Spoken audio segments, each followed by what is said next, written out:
Paano nga ba talaga magpahinga?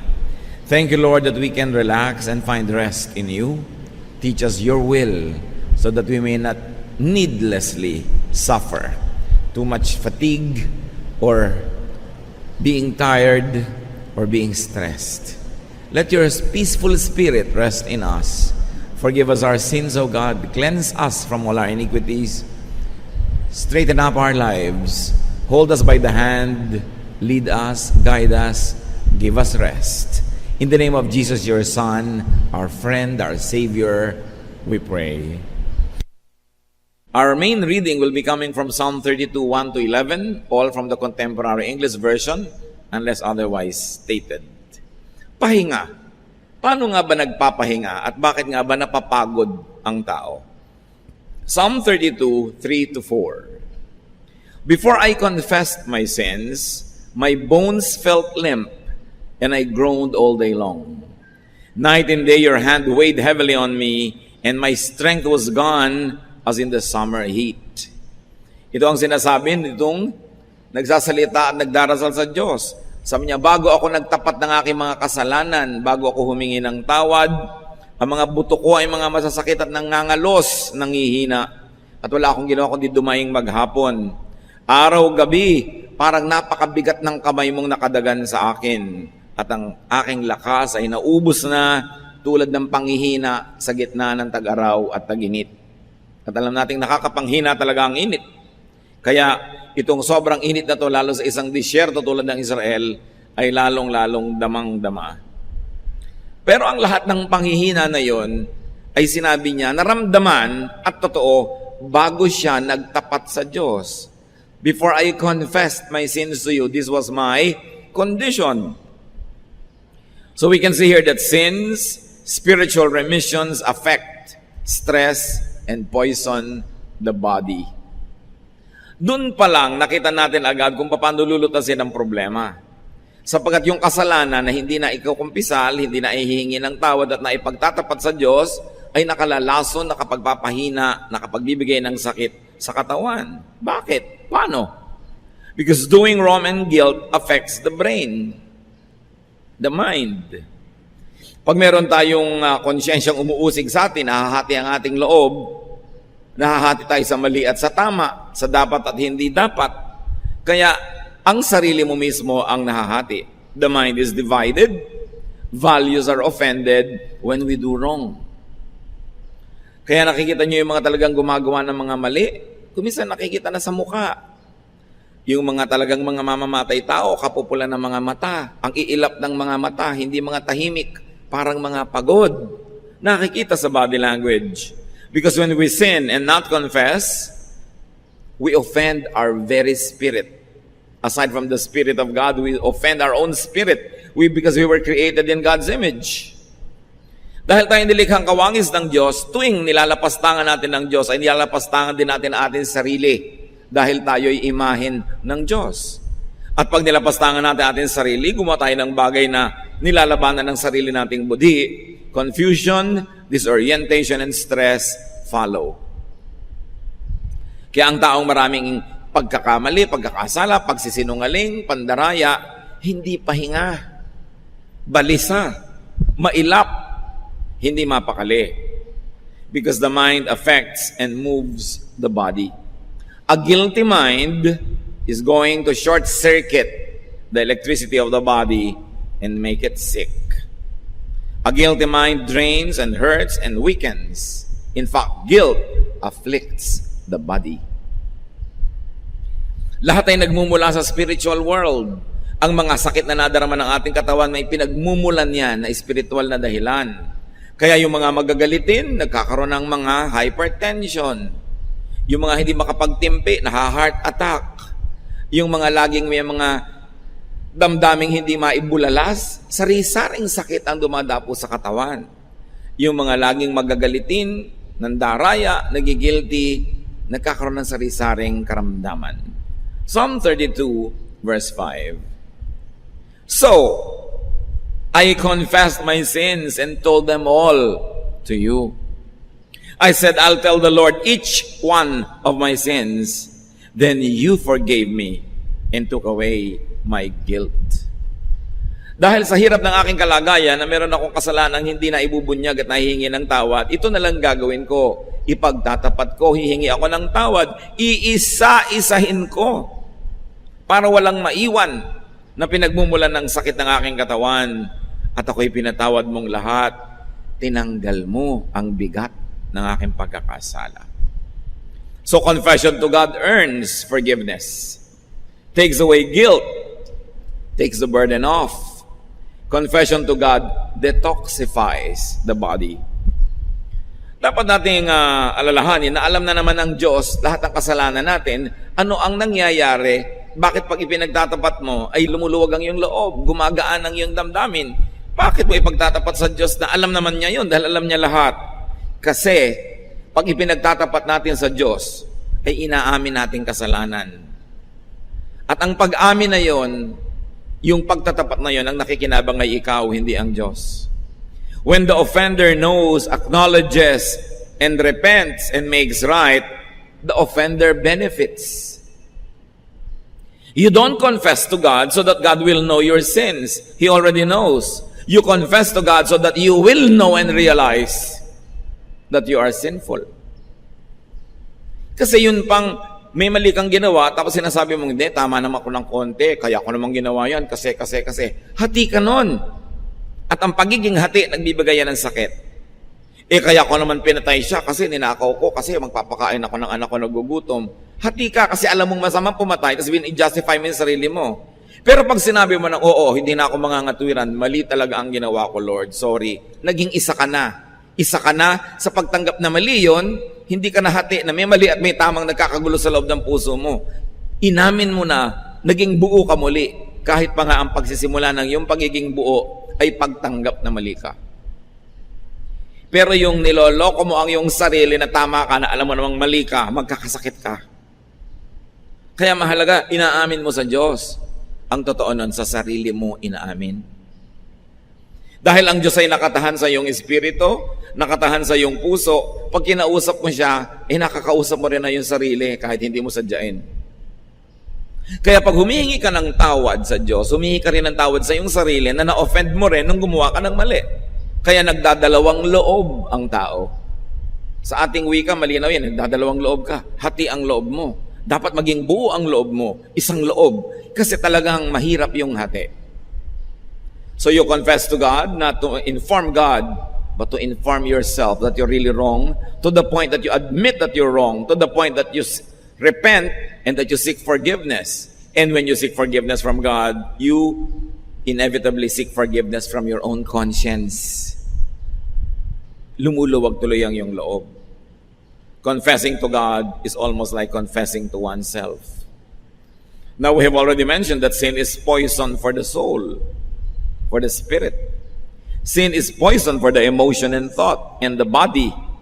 And when you confess, you get detoxified. Usong-uso ngayon yung salitang yan, detox. Tanggalin ang toxin, ang lason sa iyong katawan. Magpurga ka, uminom ka ng herbs, ibabad mo ang paa mo sa ganito, kung ano pinagagagawa natin to detox. But when you confess, you take away the sin from your heart. It's the highest form of detoxification. Psalm 32:6, we worship you, Lord, and we should always pray whenever we find out that we have sinned. Then we won't be swept away by a raging flood. So it is not the sin by itself that sweeps you away, but the guilt and the illness of the spirit and the soul that follows it that destroys the person. So you always pray and you always confess. Pag may kasalanan tayo, hindi na natin iniipon para weekly ang confession sa Diyos o monthly. Tuwing may naisip kang kasalanang nagawa, confess agad para hindi magtagal sa iyong puso yung lason na inilagay ng kasalanan na yon. We should always be conscious of and sensitive to sin. Psalm 32:7-9, to continue. You are my hiding place. You protect me from trouble and you put songs in my heart because you have saved me. You said to me, I will point out the road that you should follow. I will be your teacher and watch over you. Don't be stupid like horses and mules that must be led with ropes to make them obey. Saan ka ba magtatago sa kasalanan?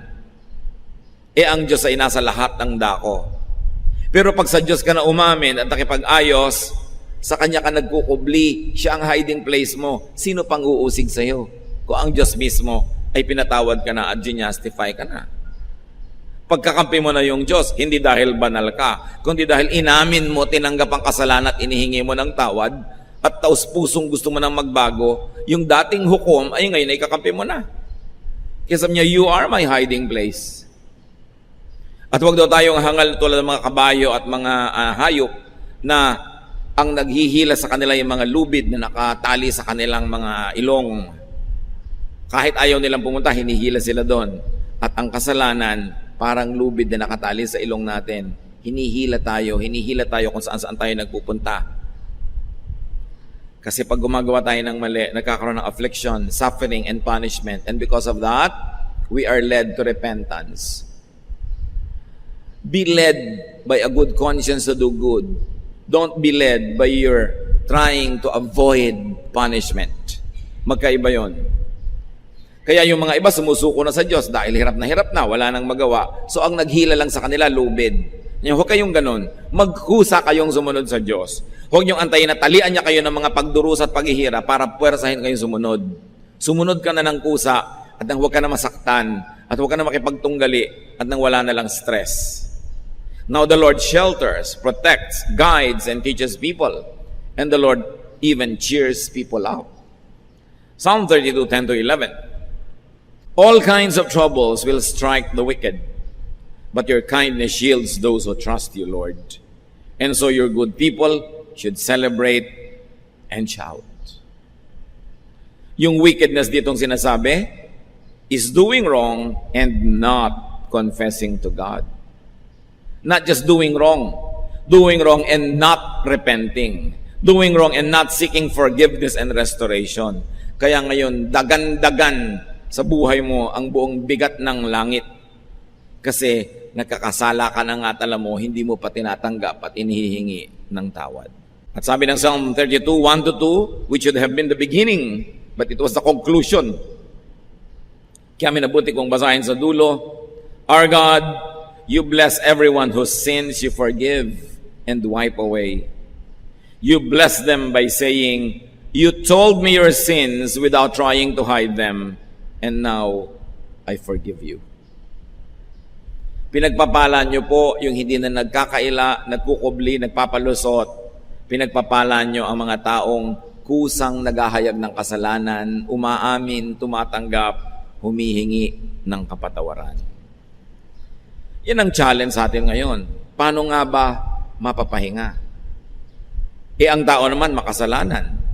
Diyos lang ang mabuti. Sa Mark 10:18, Jesus replied, why do you call me good? Only God is good. At sabi ng Romans 3:23, all of us have sinned and fall short of the glory of God. So all people sin, lahat ng tao ay nagkakasala. Wala namang hindi nagkakaroon ng kasalanan. Paano ka mapapahinga nun? We sin, we miss the mark. We fall short of God's standards. And our sins poison our hearts and minds and bodies. Magtataka ka, bakit sobra ang reklamo ng generation na to ngayon sa stress? Pati buhok nga na-stress na kung makikinig ka sa mga commercial ng shampoo. Stress ba ang buhok mo? Today's generation is more stressed, disoriented, depressed, sad, and more insane. Not because we work more, not because we sin more. Mas mahirap ang buhay noon kaysa ngayon, mas madali ngayon. Noon, lahat manual. Ang dami na ngayon na mechanized, automatic. So we don't work more. We don't sin more. Wala namang bagong kasalanan na naimbento mula pa noong unang panahon. Pare-pareho lang lahat ng henerasyon. But why are we more stressed?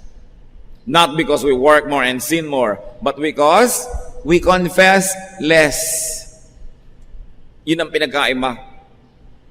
Bihira na ngayong tao ang umaamin ng kasalanan. Puro palusot.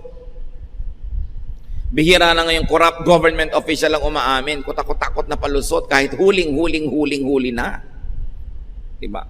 Bihira na ngayong mga nagkakasala sa kanilang asawa ang umaamin. Sari-sari ang dahilan. Wala na ngayon nagtatawag ng kasalanan sa kasalanan. Iba-iba na ang pangalan. Wala nang umaamin.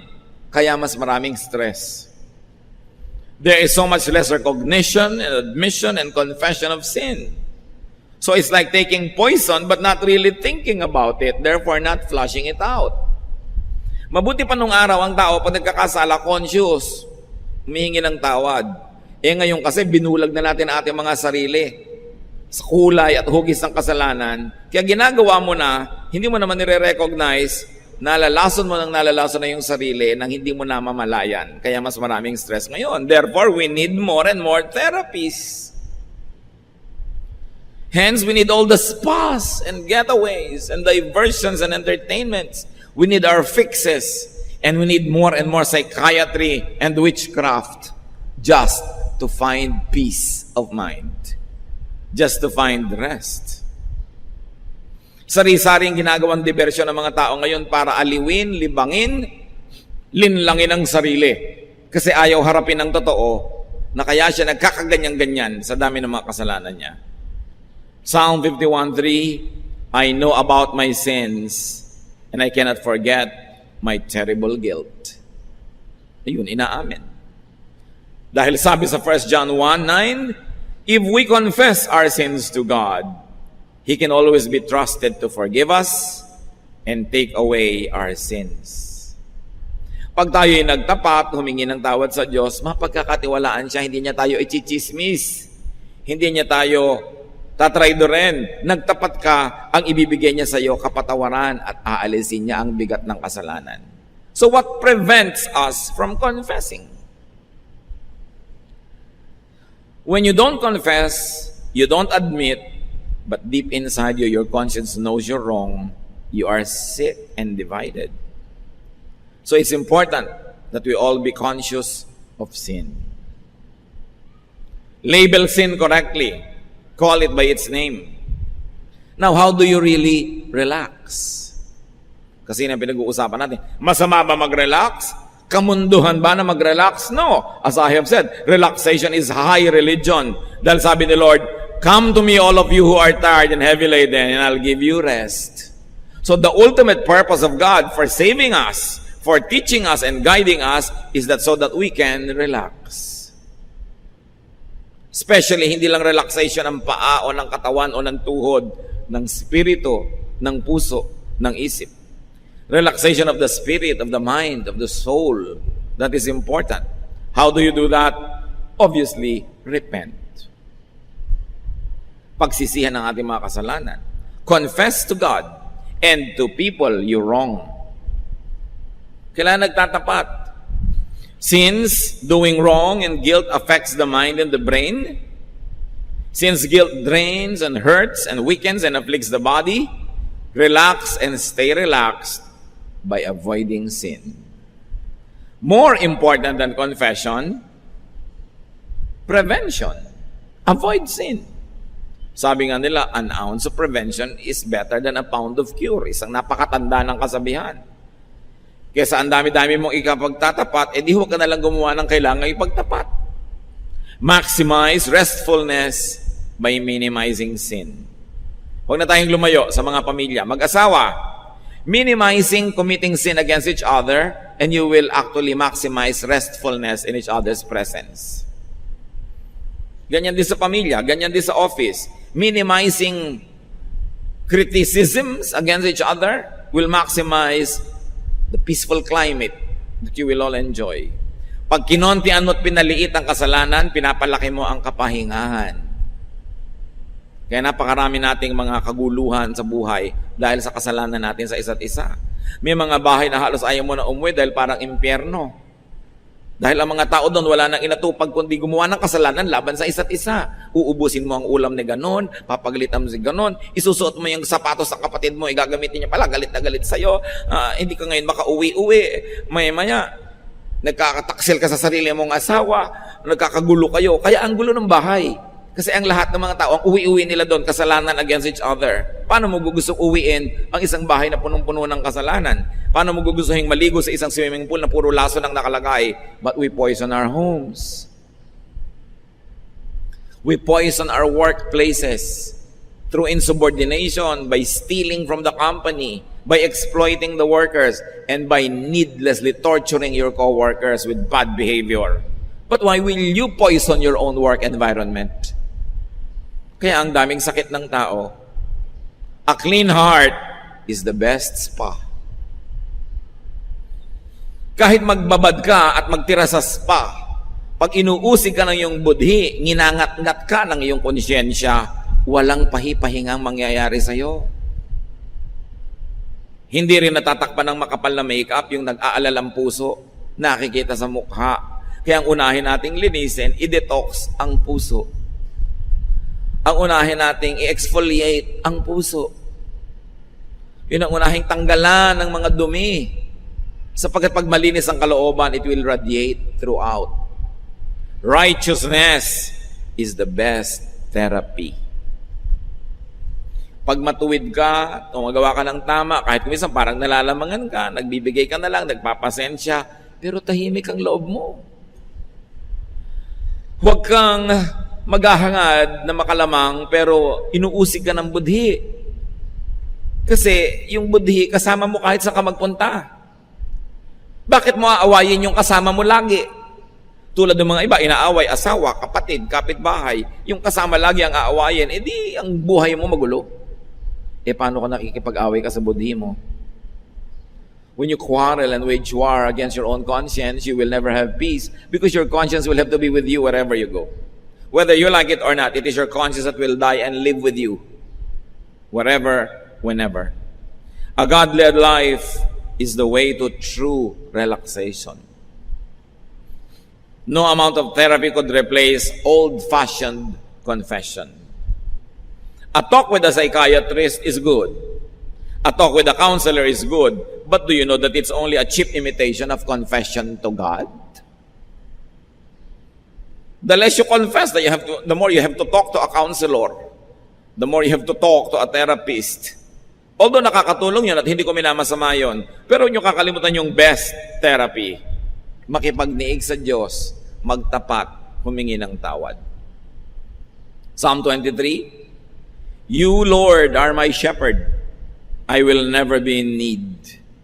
You let me rest in fields of green grass. You lead me to streams of peaceful water, and you refresh my life. Anong sinabi ng spa? Ikaw, Lord, ang aking spa. Libre pa. Ano? You, Lord, cannot be replaced by massage or a vacation. Although hindi masama yung massage o vacation o spa. Pero kung yun lang ang ginagawa mo para takpan yung tunay na kulang, kahit mangisay ka ng kakaspa, hindi ka mapapahinga. Kailangan makipag-ayos ka sa Diyos para tahimik ang iyong buhay. Psalm 32:5, So I confess my sins and told them all to you. I said, I'll tell the Lord each one of my sins. Then you forgave me and took away my guilt. Confession to God earns forgiveness, takes away guilt, takes the burden off, detoxifies. Confession to people that we wrong does the same thing. Mahalaga nagtatapat ka rin. Pero ang pagtatapat, mga kapatid, careful. Kasi kuminsan sa pagtatapat mo, gumaan ang loob mo, pero ang bumigat yung pinagtapatan mo. Kaya i-handle mo yan mabuti. Pero mo gusto mong gumaan ang loob mo dahil may anak kang 5 sa labas, sasabihin mo bigla sa asawa mo, ay gumaan nga loob mo, pero siya naman tong nanigas at namatay. Diba? So, break it gently. Be kind. Hindi yung ang bigat ng problema ko, sasabihin ko sa'yo, uuwi ka ngayon ang humahalakak, tumatawa, pero yung pinagsabihan mo, nagbaril sa sarili dahil hindi na kaya ang binigay mo. Kumisa kasi selfish din tayo. Sa kagustuhan natin gumaan ang loob natin, tatambak natin sa kapwa yung samaan natin ang loob. You are not always entitled to transfer your heaviness to other people. So you be sensitive, take their situation into consideration, their health, their emotional well-being at that time. Pero mahalaga nagtatapat. Kasi madalas, yung pagtatapat nyo, hindi lang kayo yung gumagaling, pati yung taong pinagtapatan nyo gumaling. Lalo't matagal na niya kayong listado, inaabangan lang pala magtapat kayo. Di ba? Nagmamaang-maangan lang pala at inaantay na kusa kayong umamin at humingi ng tawad, siya rin gagaling. Pero kung ipagtatapat ninyo, isang kasalanang matagal lang nangyari at hindi na naman nauulit na at hindi na mauulit pa, Baka mabuting sarili ninyo na lang, kayo na lang mabigatan, kaysa yung nananahimik yung asawa pa ang nabigatan, lalo't hindi na naman talaga nangyayari at hindi na danger yon. Pasensya kayo, buhatin nyo yan, kayo may kagagawan. No? Pero nyo lang ipasa sa inyo mga mahal sa buhay para lang gumaan loob nyo. Pero kung matibay ang kanilang loob at kaya naman nila, titimplahin nyo ang ganyang mga bagay. Now, let's never forget to appreciate that God lives in people's hearts. Romans 8:9, you are no longer ruled by your desires, but by God's Spirit who lives in you. People who don't have the Spirit of Christ in them don't belong to Him. So, ang Espiritu ng Diyos nasa atin. 1 Corinthians 6:19, you surely know that your body is a temple where the Holy Spirit lives. The Spirit is in you and is a gift from God. You are no longer your own. So God's Spirit is one with the believer's spirit. Ang Espiritu ng Diyos nakatira sa atin, kaisa ng ating espiritu, kabuhol ng ating espiritu. Kaya pagka ginalit mo yung Diyos, ginagalit mo rin ang iyong sarili. In-offend mo ang Diyos, ino-offend mo rin ang iyong sarili. Kasi magkabuhol ang espiritu mo at ang espiritu ng Diyos. So anong ibig sabihin yan? To offend God is to offend oneself. Meron kayong alam na mali, ayaw ng Diyos, ginawa nyo, na-offend ng God, pero na-offend din ang inyong budhi. Hindi lang ang God. Ephesians 4:30, don't make God's Spirit sad. The Spirit makes you sure that someday you will be free from your sins. So the Spirit that lives in you becomes sad when you commit sin. And your spirit, who is one with the Spirit of God, also becomes sad. So outwardly, masaya ka dahil may ginawa kang mali na sa palagay mo may benefit. Pero inwardly, malungkot ka rin. Yun ang sinasabi nating hati. Minsan, meron kang gustong pagsabihan ng masakit na salita dahil talagang dapat niyang marinig. Pinagbigyan mo ang kate ng iyong labi. Sinabi mo, sumaya ka. Pero ang totoo, sa loob ng puso mo, may lungkot ka rin. Dahil nakasakit ka rin ng iyong kapwa. Hati ka. At dahil hati ka, magkakasakit ka. Because you are not one. You are not balanced. The Spirit of God is in you. To be separated from God is to be separated from self. Lumayo ka sa Diyos. Makikita mo kapatid, lumalayo ka rin sa iyong sarili. Na pag nananalamin ka, gusto mong sabihin, ako ba talaga to? Parang hindi ako ito yung dati Parang naiba na rin ako. Kasi pag lumayo ka sa Diyos, kaisa mo yung Diyos, lalayo ka rin doon sa image mo na maka-Diyos. Dalawa ngayon ang yung mukha. Paano ka mabubuhay na dalawang mukha mo? Hindi ka naman imahe ng mga Buddhism at kung ano-ano. Isa ka lang, dapat isa lang ang mukha mo. Kaya may kasabihan tayo dyan, nawawala sa sarili. Di ba? Hati, hindi buo. When you offend God, you offend yourself. That's why you feel dirty. Sometimes you do something wrong, although you enjoyed, but you feel dirty. Kasi na-offend yung kabilang pagkatao mo, yung kakambal ng Diyos. But when you reunite with God, you also reunite with yourself. Dahil may bahagi ka na bahagi ng Diyos, pag bumalik ka sa Diyos, bumabalik ka sa bahagi mo, na kinalimutan mo dahil ang pinakinggan mo, yung kabilang bahagi mo, yung madilim. That's why when you edify God, did you notice? You also edify yourself.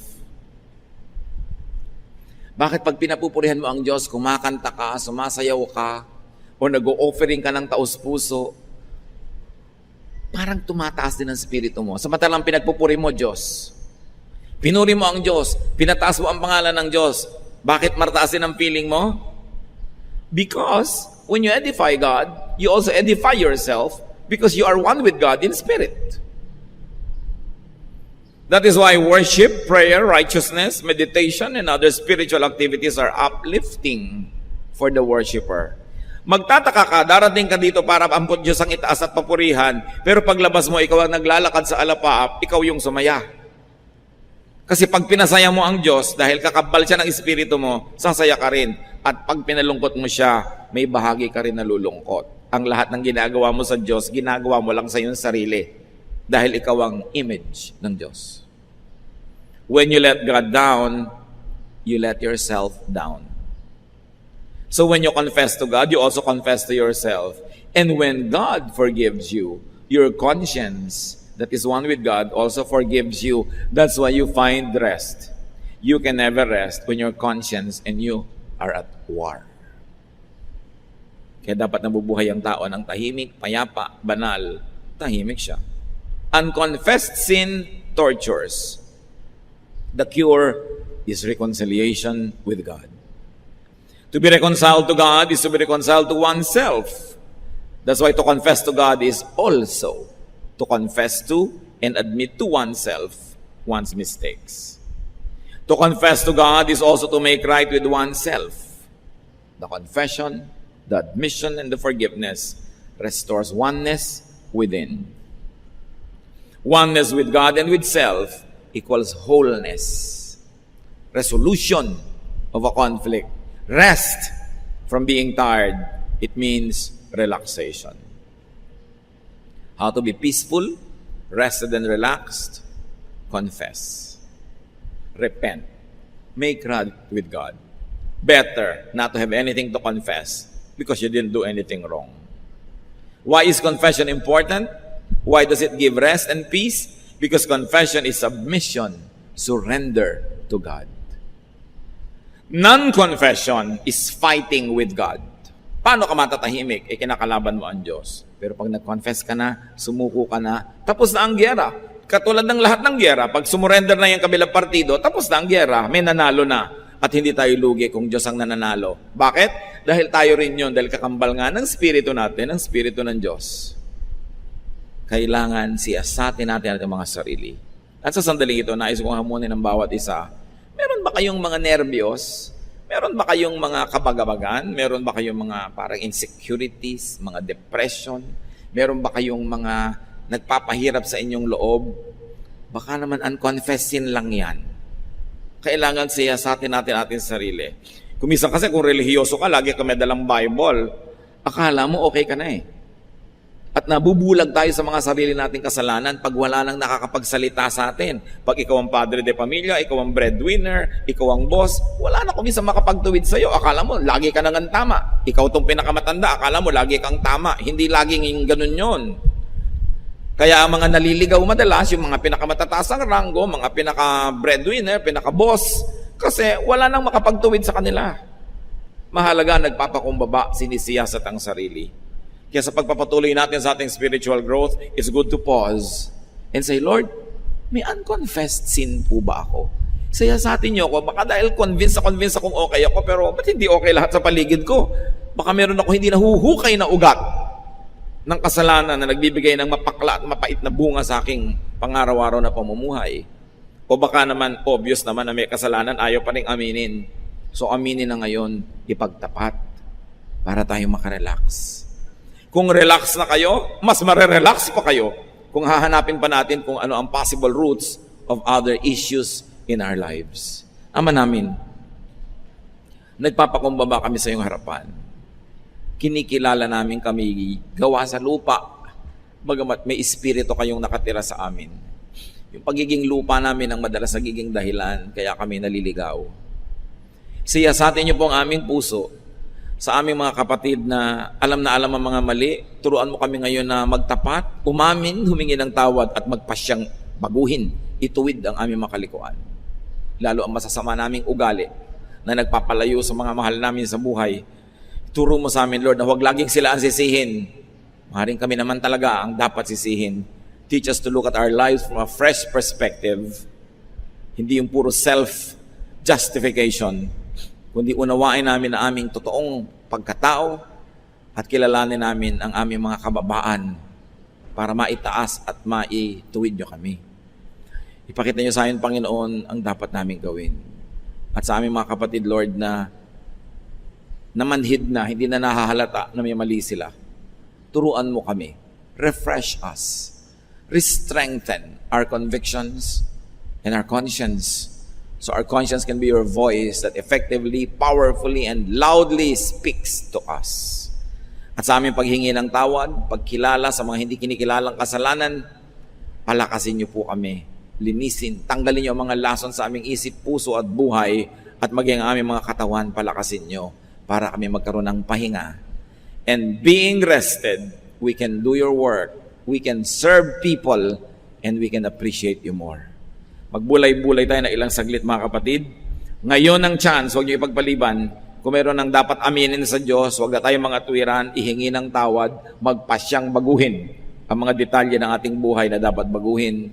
At doon sa mga naniwala na nga tayong lagi tayong tama, mag-isip-isip muna kayo ngayon. Maaaring tama ang sinasabi sa inyo ng inyong kritik, ng inyong asawa, ng inyong anak, ng inyong magulang. O God, teach us to be humble and let your truth detoxify us. Let your truth set us free. Spend some moment in silence and may the Spirit minister to each one.